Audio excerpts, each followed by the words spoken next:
Welcome back. If you're watching the incredible global leader interviews, I've got with us right now a gentleman that I would say, I had an opportunity to have a quick chat with him. Very, very interesting portfolio. You're going to love this one. Dr. TEBOGO, how are you doing? I'm all right, Rajiv. How are you, my brother? Fantastic. Very Great well, to have very you with well. us on the Global Leaders Show. Happy to be here. Influential Man of the Year 2025, Yeah. Top 100, the list goes on. Tell our viewers a little bit more about Dr. TEBOGO. Yeah.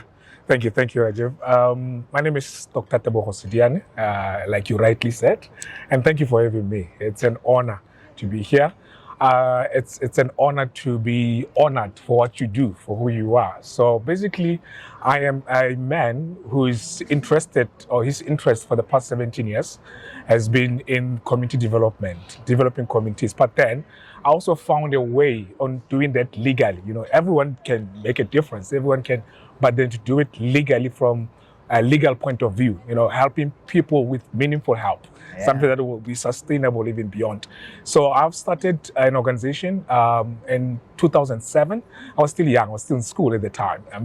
I had passion for development from a very young age. I think in case maybe you might be wondering what drove me to that, it's my background. I grew up in a mining community. Not much developments were happening, that you didn't have as much as one could have by now.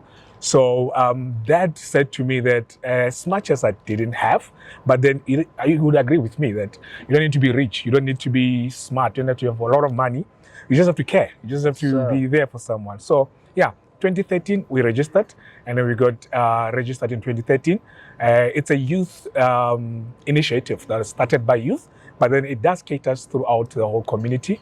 So at the moment, we've got 3 offices around the Northwest area. So what we do, it's more like your legal administration, not only that. So we are in a community, or we target those communities that really have problems such as people who are living in the community without maybe documents, and then those communities have no access to police stations and all of that. So to a point that I hope I'm still answering your question. So to a point that I got, when I said legally, to a point that I got appointed by the Department of Justice as the commissioner, so that I can be able to bring some of the government services closer to our community, because there's not even a police station. You can understand the background. There's not even a police station. So I've brought that into people's lives. So I meet 100 people in a day just to help them with different documentation, authentications, and all of that. Those are some of the services that we give in our office. And then I also got designated as the marriage officer by the Minister of Department of Home Affairs. So that we are providing all your marriage-related services, including guidance, including officiating marriages themselves. So I do have a team of 6 people that I work with, and then they are all scattered in all 3 offices. So we mainly have, like I said, it's youth-based. So most of the young people, it's led by young people. I'm young myself as well. So it's been that for the past 17 years. So we grew up to so far, my brother. To tell you the truth, we've never even been donated or funded. But it has all been us coming up with ideas on how, because as much as you want to help people, you need the resources. You need to be resourced. So we are registered, we've got everything that is needed, but we never got to that point. That's why I'm so appreciative for this platform. Well, who knows? Maybe somebody watching this right now could be that one. So I love what you're sharing with us, just listening, and I'm just keeping quiet. And I'm thinking to myself, what a man, what a leader. Excellent. When you look at youth development, youth development is a very big thing for me. Because I always believe it's our youth that are our future leaders. Yes. So if we put energy and time into developing them, ultimately we're going to have a better society, a better community, a better country. And the fact that you are empowering people from a legal aspect, I think that is exceptional. I've interviewed over 400 people from across the country, and what you're mentioning right now when it comes to youth development, I think it's so required.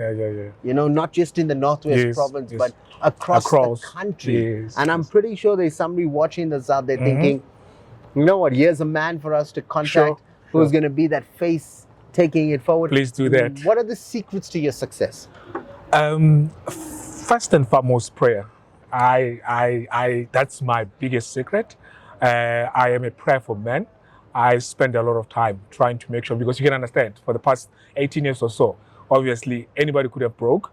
I was young, and for me to have kept, so I want to believe what I have, it's God given. Yes. Otherwise, I would have given up a long time ago. I would have got a better opportunity and gave up. So that's my biggest secret. But apart from that, second to that, I believe that I'm purpose driven. I'm after my purpose. So in the process, all of these things just come as I go, because I always tell my friends that I thank God that I discovered my purpose in my youth. You know, around the youth age, you're filled with a lot of things, but for some reason, I got it, and I'm pursuing it, and through pursuing it, I'm able to help others in the process. And I mean, I told you, I've got trainings that we offer to communities. I'm accredited with different seaters, because I always try, my brother, that whatever I do, let not be that when somebody comes and asks that, is it legal? Then I'm unable to answer. But I want to be able to say that, no, here's a papers. I've got papers for it. I'm not just doing it, because that's like you're helping someone, but you're also taking them two steps back, because whatever you gave them cannot open a door for them. So I want to be able to say whatever I gave you can open a door for you. So I am a member of different associations. I sit in different bodies, so that to make sure that I'm always having an up-to-date information. Everything that I do is updated, you know.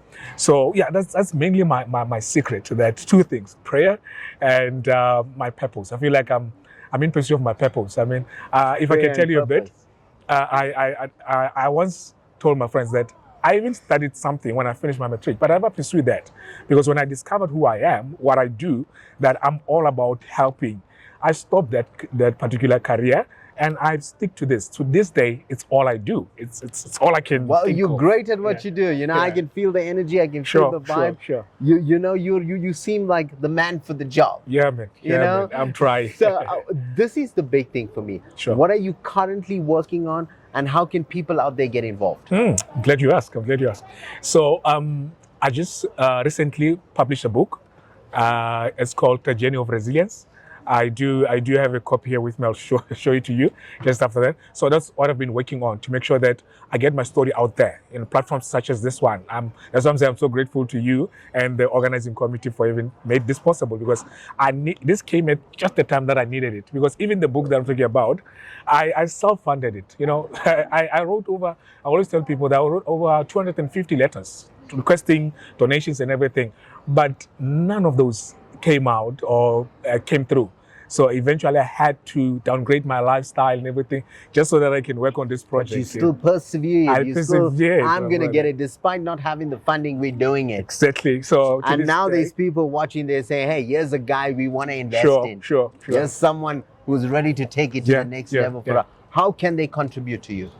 Well, first of all, we need those donations, especially for organization, because it's a NPO. So it's a non-profit organization. So like I already mentioned, that the activities that we do requires money, most of them. So the money that which we are getting right now is from sustainability projects, you know, activities that we do are able to generate something so that we can keep the office running and operational. Definitely. So yeah, we are on Facebook. We are there on Facebook. Just TEBOGO SEDIANE, that's all. Once you say TEBOGO SEDIANE, it will appear. So my book project as well, it's also appeared on the same Facebook page. Twitter account, we do have Twitter account. I just don't show about the handles and everything, but I know that we have that. And your email address? The email address is tebogo.sediane@yahoo.com. That's our email, tebogo.sediane@yahoo.com. And then this, I don't know if I should give the numbers as well. Yeah, go for it. Yeah, sure. All right, it's 073-641-5325. That is our office number. So at any given time, it also has a WhatsApp. So once you are there, you will also be able to see our catalog on our WhatsApp.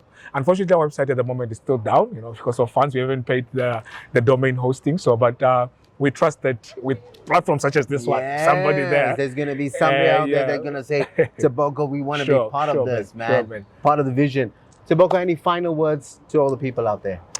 Look, I want to say to anyone who's watching and listening to this, wherever you are, it is never too big. It is never too late. You can always do it. I did it at my youth. I'm still doing it, funded or not. But if you have it, if you know that this is what I'm born to do, go for it, regardless. I mean, of course, you face some pushbacks. I have. I mean, that's why I wrote a book. My book is all about that, the ups and downs. So I want to say to you that whatever it may be in your heart, pursue it. There are people like us out there. Once you share it with the world, like I'm doing now, I'm hoping that someone out there. I mean, this opportunity, when I got the news from Piki calling me, I almost fell. So it's something that says that it might take time, but then it will come. I mean, 100%. It's 18 years later, first time in front of the camera, getting interviewed I'll give you a simple example before we love you and before we leave you. We had an event about 2 months ago, and there was a kid sitting in the audience when we did a grand finale, and the kid had to go for an operation overseas, and she needed to raise 5,000 rand.